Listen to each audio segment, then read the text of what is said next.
এই চ্যানেলে সম্প্রচারিত সকল খবরই সচেতনতামূলক এবং শিক্ষণীয়, কোনো কিছুই প্রভাবিত নয়। ফের নন্দীগ্রামে বোমা উদ্ধার, বিজেপি নেত্রীর বাড়ির সামনে বোমা উদ্ধার ঘিরে চাঞ্চল্য।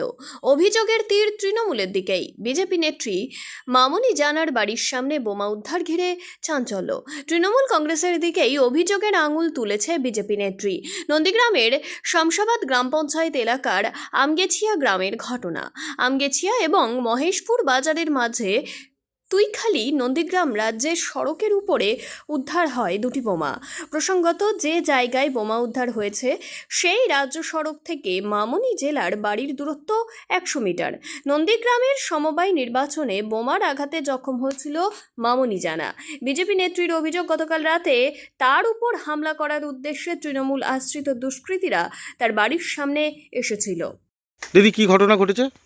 কালকে রাত 12টা নাগাদ আমার বাড়ির সামনে এবং আমার যে রুমের যে জানালা আছে, জানালার সোজা কিছু গাছ কাটার আওয়াজ পায়। আমার বুথের সভানেত্রী আছে, ইনি আওয়াজ পেয়ে, ইনার একটা ছোট গরিব বাড়ি, তো ছোট একটা দোকান আছে রাস্তার উপরে, চা দোকান আছে। ওরা ভেবেছে যে ওই চা দোকানটা ভাঙছি। তো ওর শ্বশুর এবং ওর স্বামী সবাই যখন বেরিয়ে আসে, দেখছে দুজন দুষ্কৃতী ছেলে দাঁড়িয়ে আছে মোটর বাইক নিয়ে এবং মুখে কালো কাপড় বাঁধা হয়ে আছে। ওরা যখন বলে কে কে কে, তো ওরা বেরিয়ে যায়। তো ও আমাকে রাত্রে বলার পরে আমি আমার বাড়ির পাশে যারা ছিল তাদেরকে জানিয়েছি এবং আমার যে দুজন মেম্বার ছিল তাদেরকেও জানিয়েছি। জানার পরে সকালে আমি যখন যাই 5টার সময়, সারা রাত ঘুম হয়নি, 5টার সময় যখন যাই দেখি না ওখানে বোম পড়ে আছে। তো আমরা থানায় খবর দিয়েছি, মিডিয়াদেরও বলেছি। এবার থানায় পুলিশরা এসে ওই বোমটাকে নিয়ে চলে যায়। আমরা অনেকবার বারণ করার পরেও উনি শুনেননি, উনি এসে বোমটা বালতি করে নিয়ে চলে যায়। আমাকে এর আগে আমার উপরে আক্রমণ হলো রাস্তায়, আমি বাজারে গিয়েছিলাম, ওই আক্রমণটা আমাকে কিছু করতে পারেনি। দ্বিতীয়বার আক্রমণ হলো, কাঞ্চননগরে ভোট হয়েছিল, আপনারাও জানেন। ভীষণভাবে ওখানে আহত হয়ে আমার উপরে বোম বাস্টিং হয় এবং আমার যে মহিলা 5-6 জন ছিল ওরাও খুব আহত হয়েছিল। সেখানে আহত করার পরেও আমাকে প্রাণে মারার চেষ্টা করতে পারেনি, প্রাণে মেরে ফেলার। তারপরে আমার বাড়ির সামনে এসে এখানে বোম রেখে দিয়ে গেছে এবং গাছ কেটেছে, 3-4টে গাছও কেটেছে। এখন আপনারা দেখতে পারেন। এরকম কেন করছে ওনারা? কারা করেছে? তৃণমূলেরা করেছে। আমি এনআইএ করেছি কিছু দুষ্কৃতীর নামে। ওনারা আমাকে হুমকিও দিয়েছিল কেস তোলার জন্য। আমি ভয় পাইনি, আমি কেসও তুলিনি। তো তার জন্য আমাকে আবার প্রাণে মেরে ফেলার চেষ্টা করছে। হ্যাঁ, আমার মাথার উপরে একজন আছে, আমার অভিভাবক শুভেন্দুদা আছে। তো ওনাকে আমি জানিয়েছি, উনি নিশ্চয়ই আমার নিরাপত্তার ব্যবস্থা করবেন। আপনার নাম?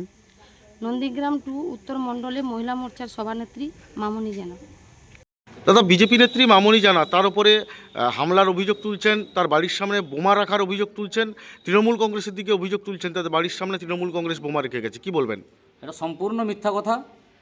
আপনারা জানেন, গত কয়েকদিন আগে গোকুলনগর গ্রাম পঞ্চায়েতের অধীন বৃন্দাবন চকে আমাদের তৃণমূল কংগ্রেসের কর্মীকে বিজেপি আশ্রিত দুষ্কৃতীরা খুন করেছে। তারও কয়েকদিন আগে ডিসেম্বরের 8 তারিখে কালীচরণপুর পঞ্চায়েতের অধীন 7 নম্বর জলপাইয়ে আমাদের তৃণমূল কংগ্রেসের কর্মীকে খুন করা হয়েছে। এই খুন, বোমা, পিস্তলের রাজনীতি বিজেপি করে, তাদের এটা শিক্ষা। তৃণমূল কংগ্রেসের কখনো কর্মী কখনো বোমা পিস্তল কোথায় থাকে, কোথা থেকে পায়, কোথা থেকে আসে তারা কিন্তু জানে না।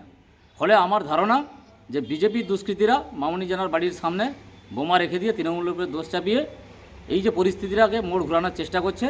তবে আমি কথা দিচ্ছি যে শামসাবাদ সহ গোটা নন্দীগ্রামের তৃণমূল কংগ্রেস কর্মীরা কখনো বোমাগুলি পিস্তলের সঙ্গে সম্পর্ক নেই, ওরা নিজেরাই করে আমাদের উপরে দোষ চাপাচ্ছে। আপনার নাম?